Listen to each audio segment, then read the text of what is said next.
중국 북방에서 군웅들이 열심히 싸우는 동안 중국 남방의 호족들은 소극적으로 세력 유지에만 신경을 썼지 굳이 팽창하려고 하지 않았습니다.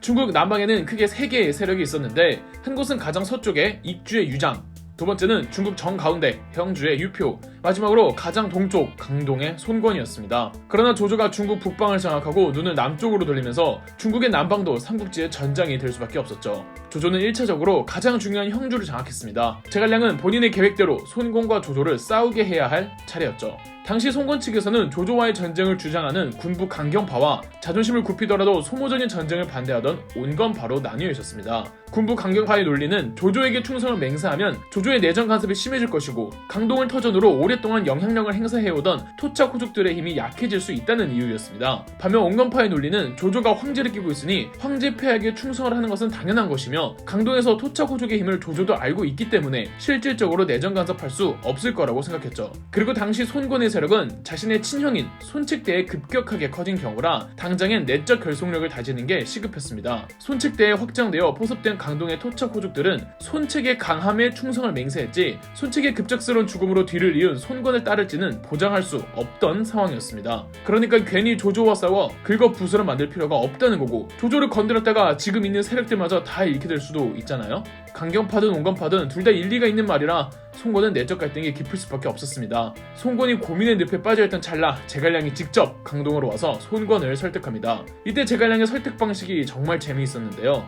내 휘하의 책사와 참모진들 그리고 이 지역의 토착 선비들은 조조에게 충성해야 한다고 합니다. 내가 굳이 조조와 싸워야 하는 이유가 뭡니까? 그분들의 말이 맞습니다. 조조는 아주 강력합니다. 싸워서 쉽게 이길 수 있는 상대가 아니죠. 손권님, 항복하실 거면 빨리 항복하십시오. 늦게 항복하다간 이미 조조에겐 미운털이 박히는 상태일 겁니다. 조조가 그렇게 강력한 걸 알면서 왜 유비는 조조한테 항복하지 않는가? 유비님은 상대가 아무리 강력해도 대의를 위해 용기를 불사하고 싸우실 줄 아는 분입니다. 손권님께서 유비님과 연합해도 조조와 싸워서 질 것 같으시면 그냥 항복하십시오. 저도 그만 돌아가 보겠습니다. 손권에게는 보이지 않는 피해의식이 있었습니다. 바로 아버지와 형인데요. 손권의 명성은 아버지 손경과 형 손책에 비해 정말 보잘것이 없었습니다. 손권은 강동의 주인이 될 수 없었는데 형 손책이 자식 없이 어린 나이에 요절하면서 어쩔 수 없이 손씨 세력을 전부 떠안게 되었습니다. 손권은 자의적으로 강동의 주인이 된 게 아니라 부담감도 컸고 열등감도 있었습니다. 그런 손권의 자존심을 제갈량이 묘하게 긁으니 나도 할 수 있다는 자신감을 보여주기 위해 손권은 조조에게 선전포고를 했습니다. 여러분 잘 들어요. 지금 여러분들 강해요.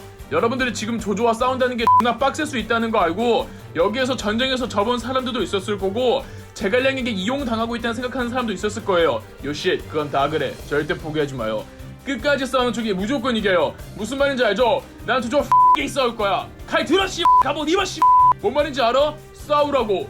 우린 세고 인생은 개짧어. 나 당장 여기 끝나고 가서 내려가다가 미끄러져 대가리 터져서 뒤질 수도 있어. 그러니까 후회 없이 난 싸울 거라고. 주유 너도 그럴 거야. 맞죠? 손권이 전쟁을 다짐하는 데 있어 제갈량이 결정적인 역할을 했지만 제갈량이 아니더라도 손권은 사실 전쟁 쪽으로 기울고 있었습니다. 손권의 바로 옆에서 전쟁을 부추기던 2명의 사람이 있었는데 바로 주유와 노숙이었습니다. 주유는 손책과 의형제를 맺은 사이로 손책과의 의리를 다하고자 손권을 끝까지 모시기로 합니다. 노숙은 주유의 천고로 손권의 책사가 되었는데 노숙이야말로 진짜 군사 전술 전략가였습니다. 그리고 노숙에겐 쌈딱 기질도 뚜렷했습니다. 비록 무장 출신은 아니더라도 강경파 중에서 대강경파였고 제갈량이 천하 3분지계를 가지고 있는 동안 노숙은 천하 2분지계를 꿈꾸었습니다. 비록 노숙은 유비를 좀 얕보긴 했으나 언젠간 유비는 손권에게 흡수된다고 생각했고 결과론적으로는 손권과 조조가 맞붙는 상황을 만들려고 했습니다. 손권이나 강동의 토착 세력들은 굳이 조조처럼 황제를 끼고 한나라의 주인이 될 생각은 없었으나 노숙은 손권을 조조 그 이상으로 만들려고 했죠. 손책사 후 갑작스럽게 강동의 주인이 된 손권이 강동에서 탄탄한 기반을 다지는데 가장 혁혁한 공을 세운 사람이 노숙이기도 했습니다. 노숙은 적극적으로 제갈량과 연대해 조조와 싸우라고 손권을 부추겼습니다. 여기에 주유가 손권에게 조조와 싸워서 이길 수 있는 이유 6가지를 제시해줍니다.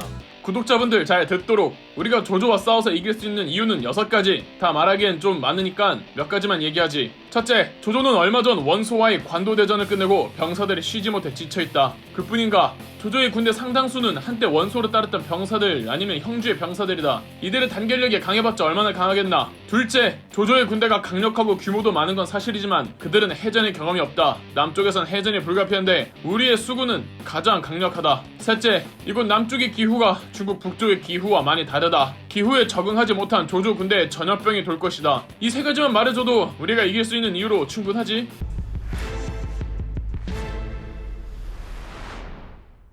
한편 조조는 유비와 송건이 손을 잡았다는 소식을 듣고 강동의 손씨 일가부터 손을 봐줄 요량으로 양쯔강 중류 지역인 적벽 인근에 수십만 명의 진을 쳤습니다. 서기 208년 이렇게 해서 조조와 송건이 맞붙은 전투가 삼국지 3대 대전 중 가장 큰 전쟁인 적벽 대전인데요. 송건 측 총지휘는 주유가 도맡았고 제걸량과 노숙이 주유의 책사 역할을 해주었습니다. 더불어 손씨 일가와 늘 함께 해오던 오랜 무장들부터 손건의 영향력에 포섭되었던 신진 무장들까지 총동원된 전투였습니다. 조조는 스스로 80만 명이라고 허설해 부렸으나 실제로는 약 30만 명 안팎이었고 주유 측 규모도 비슷했던 것으로 보입니다. 적벽대전은 온갖 전쟁 계략들이 난무했었는데 몇 가지 전략 키워드로 설명드리겠습니다. 첫 번째는 첩보전입니다. 아무래도 조조나 주유나 모든 것을 다 건 전투이다 보니까 신중에 신중을 기했고 서로 거짓 항복을 한 장수들을 보내 첩보 역할을 하게 했죠. 그러나 주유가 조조보다 한 수 위였습니다. 조조는 주유가 보낸 첩보의 거짓 항복을 눈치채지 못했고 주유는 조조가 보낸 첩보들의 거짓 항복을 눈치챘기 때문에 일부러 거짓 정보들을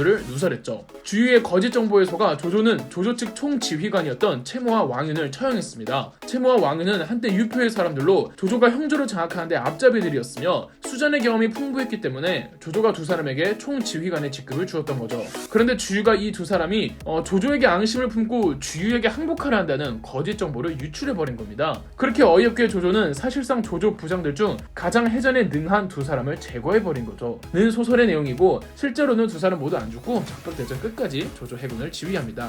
두 번째 키워드는 해전입니다. 모두가 예상했던 대로 해전의 경험이 없는 조조의 병사들은 그놈의 멀미 때문에 고생합니다. 군사들이 배 위에서 다 해벌레 하고 있는 상태이니 싸움을 해볼 수도 없는 상황이었죠. 조조는 모든 배들을 쇠사슬로 연결해 군사들의 멀미 문제를 깔끔하게 해결했습니다. 승상, 배를 연결지어 병사들의 멀미는 해결할 수 있으나 이는 상당히 위험합니다. 만약 적군들이 화공을 퍼부으면 순식간에 불이 퍼져 속수무책으로 당할 것입니다. 그렇지 않네. 적군은 화공을 퍼부을 수 없어. 바람의 방향은 적군 쪽으로 불고 있네. 주유놈이 화공을 해오면 그 불은 전부 자기네 쪽으로 번질 텐데 주유와 제갈량이 바보가 아닌 이상 화공으로 공격해 오겠나. 쓸데없는 걱정이지. 조조의 전함들을 전부 쇠사슬로 묶는다는 계책을 주유가 방통을 보내 속인 계략으로 알고 계시죠? 아닙니다. 이 방통은 적벽대전에 참전하지 않았습니다. 다 소설이고요. 조조가 알아서 배들을 연결한 겁니다. 배를 묶어서 병사들 멀미 문제는 해결했는데 이 조조가 어쩌지 못한 문제가 있었습니다. 바로 전염병인데요. 주유가 예상했던 문제이기도 하죠. 여러분, 이 중국은 우리가 알고 있는 것보다 대륙이 엄청 큽니다. 과장을 조금 보태 지구의 모든 기후가 다 중국에 있다고 할 수 있는데 북방의 척박하고 추운 날씨에 적응된 조조의 병사들이 덥고 습한 남쪽으로 내려가니까 그 기후에 적응을 하지 못한 겁니다. 이 전염병이 정말 치명적이었습니다. 오나라 기록에서는 조조 군대와 싸워서 죽인 수보다 굶주림과 역병으로 죽은 조조 병력이 더 많았다고 할 정도입니다. 세 번째 키워드는 사한계입니다. 사한계란 거짓으로 항복하는 계책을 말합니다. 송건이 항전을 선택하긴 했으나 여전히 손씨 세력 내부적으로는 전쟁의 회의적인 여론이 노골적으로 존재했습니다. 이때 전장에 나가 있는 황계 장군이 주유에게 항명을 하는데요. 황계는 송건의 아버지인 손균 때부터 손씨 일가를 모셔온 노장으로 송건도 어쩌지 못하는 영향력이 굉장히 큰 장수였습니다. 주유가 항명죄를 물어 황계를 질책했고 붕괴한 황계는 조조에게 항복 편지를 썼습니다. 물론 사기였죠. 조조가 전염병 때문에 골머리를 앓고 있었기 때문에 그 신중했던 조조도 황계의 항복을 철석같이 믿어버린 거죠. 지푸라기라도 잡고 싶었던 게 아니었을까요? 숭상, 이틀 후 주유 몰래 병참선을 이끌고 숭상께 오겠습니다. 식량을 전부 가져오면 주유놈은 제대로 싸워보지도 못하고 승상께 항복하거나 미련하게 끝까지 싸우다 자멸할 겁니다. 기다려주십시오. 이제야 모든 게 다 잘 돌아가는구나. 역시 세상은 내 편! 손건의 강동까지 내 영역이 될 수 있다. 나는 그냥 미끼를 던져본 것이고 조조는 그것을 확 물어본 것이요. 네 번째 키워드는 화공입니다. 주유는 불로 조조의 부대를 조지려고 했습니다. 문제는 바람이 역방향으로 불고 있어서 불을 지피면 되려 아군의 피해를 입힐 상황이었습니다. 이때 제갈량은 자기가 바람을 바꿀 수 있는 능력이 있다며 정말 바람의 방향을 바꾸어 버렸습니다. 사실은 그맘때쯤 바람의 방향이 알아서 바뀌게 되어 있었고 제갈량은 그냥 쇼만 한 거였습니다. 주유는 제갈량의 쇼에 속은 거고요. 여하튼 바람의 방향이 바뀌자 조조에게 항복을 하기로 한 황계는 지프로 가득 실은 배만 조조 측 전함에 보내고는 그곳에 불화살을 퍼부었습니다. 이것을 화공선이라고 합니다. 집더미 가득한 배에 불을 붙여 활활 타는 상태로 적군 본진에 부딪히게 해 폭발시키는 전략이죠. 황계의 항복을 철석같이 믿었던 조조는 가만히 당할 수밖에 없었고 연결되어 있던 배 위의 불은 걷잡을 수 없이 퍼졌습니다. 조조군은 배 위에서 나와 모조리 육지로 도망쳤고 배들을 뺏길 수 없다고 생각한 조조는 그나마 남아있는 배들도 전부 불질러 버렸습니다. 정말 적벽은 리터럴리 불바다가 되어버린 겁니다.